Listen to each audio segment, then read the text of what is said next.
L'invité du jour. Monsieur le ministre, bonjour. Bonjour. Est-ce que quand on est à la veille de la présidence d'un organe comme le Conseil de sécurité de l'ONU, on a la pression? Aucune pression.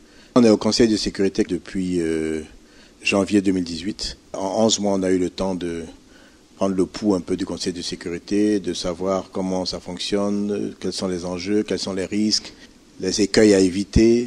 Donc la seule pression, c'est peut-être la pression de la charge de travail. C'est un travail énorme de préparer une présidence du Conseil de sécurité. Mais en dehors de cela, nous n'avons pas sur la table de projet de résolution qui soit conflictuel, qui nécessite des débats contradictoires importants, notamment avec le P5. Donc les choses se préparent dans la sérénité.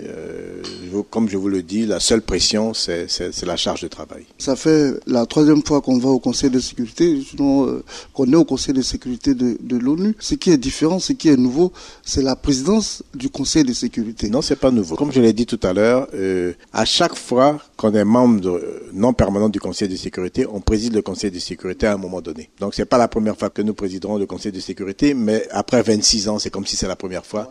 D'autant plus que les défis, l'agenda du Conseil de sécurité a beaucoup changé. La fréquence même des réunions, vous savez, le Conseil de sécurité se réunissait à l'époque 2 fois, 3 fois, 4 fois dans le mois. Aujourd'hui, c'est tous les jours les réunions du Conseil de sécurité parce que les conflits se sont multipliés dans le monde, malheureusement.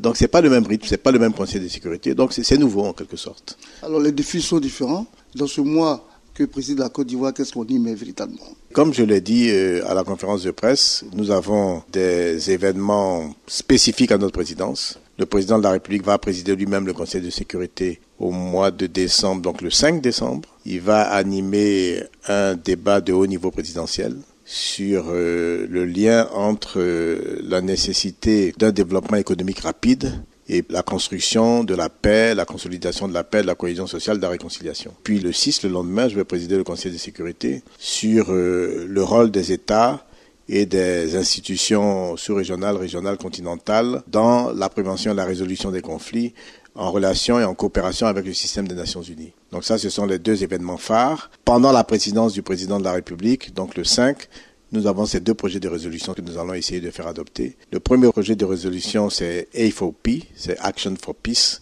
Action pour la paix, qui est la réforme initiée par le secrétaire général Guterres, soutenue par une dizaine de pays. La Côte d'Ivoire et les Pays-Bas vont coparrainer donc ce projet de résolution, qui est une résolution qui vient soutenir l'initiative de réforme et du secrétaire général des Nations Unies. La deuxième résolution concerne les droits de l'homme et les opérations de maintien de la paix. Les droits de l'homme sont un défi des opérations de maintien de la paix. À travers les discussions, d'ailleurs, on est en train d'évoluer plus que les droits de l'homme et opérations de maintien de la paix sur adaptation du système judiciaire et des polices aux opérations de maintien de la paix. Donc c'est une évolution qui est positive et qui va peut-être être plus pragmatique que la première dénomination générique. Ensuite, il y aura tous les autres débats inscrits à l'agenda normal du Conseil de sécurité au fil des mois et la Côte d'Ivoire va essayer d'être à la hauteur. Alors on sait que le credo de la Côte d'Ivoire, c'est promouvoir la paix. Est-ce que vous pensez que c'est la récompense un peu de ce choix? Promouvoir la paix, c'est un peu tout le monde, mais promouvoir la paix par le dialogue.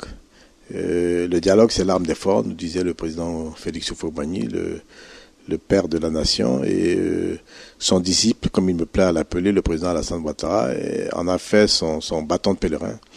Et il essaie de prôner la paix par le dialogue, aussi bien à l'intérieur de la Côte d'Ivoire qu'à l'extérieur. Donc la Côte d'Ivoire essaye de marquer sa présidence, son mandat sur ces 2 années, par la promotion de la paix par le dialogue. C'est pas facile. Mais ça donne des résultats, et je pense que la Côte d'Ivoire commence à acquérir une certaine crédibilité au Conseil de sécurité grâce à cela. Est-ce que ça veut dire aussi qu'on est sorti définitivement de la crise quand on est à la tête d'une telle organisation, même si c'est pour 1 mois seulement? C'est un processus de consolider la paix, la réconciliation, la cohésion sociale. C'est un processus qui est long, qui de mon point de vue se déroule plutôt bien. Il y a des résultats importants, il y a eu quand même une armistice. Même si certains trouvent à critiquer l'armistice après l'avoir demandé, mais c'est un acte fort, c'est un acte courageux du président de la République, c'est un acte humaniste et c'est à saluer. Je pense qu'on est dans le processus. Pendant que vous serez à New York certainement, vous penserez au président Houphouët-Boigny comme vous l'avez signifié tout à l'heure, parce que la première semaine de décembre va marquer le 25e anniversaire de sa disparition.